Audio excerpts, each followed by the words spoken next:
So it's late morning in the blind here, and I'm getting ready to wrap things up and get out of here.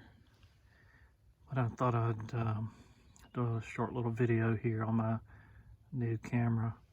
This is the Sony NX80, and you might know the Sony NX80 would normally have a XLR mic handle on it, but I chose to take the handle off and run my ECM GZ1M microphone instead, because makes it easier to pack without the handle.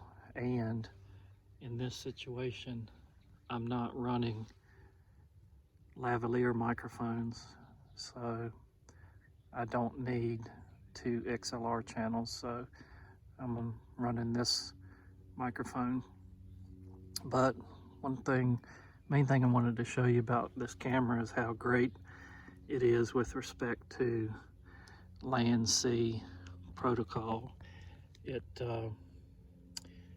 The Varizoom VZRock remote control plugs in to the LANC port on this one without adapters. And so while this camera is about $2,000, this is what's so great about it. I can turn it on with, of course, the remote control mounted to the handle.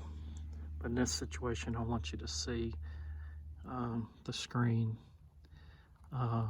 I can hit record, start, stop from it.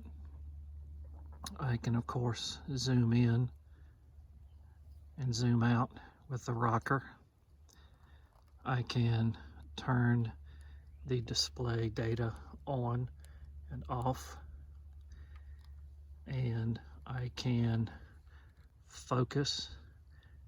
I can put it on manual focus and focus with this rocker. So those of you guys that are running autofocus and are worried about switching over to manual focus, because you'd have to use the focus ring, this particular remote control and the camera combination does focus. And you can see how my focus peaking lines change inside the blind here as I adjust the focus. And another cool thing about this remote control, I didn't know that it did this until I just got this camera. I can adjust the aperture on it by using these buttons right here. So in a situation where early in the morning I might need a low aperture, as the day gets brighter I can run my aperture up higher, which gives me a greater depth of field, which means more things will be in focus. So when I'm using manual focus, it'll be less critical. So while this camera in combination is pretty expensive, you have to admit that the combination of the VZRock and this camera put pretty much every function that you need in a remote control mounted to the handle for true one-hand operation in a self-filming situation. Pretty nice combination, but expensive.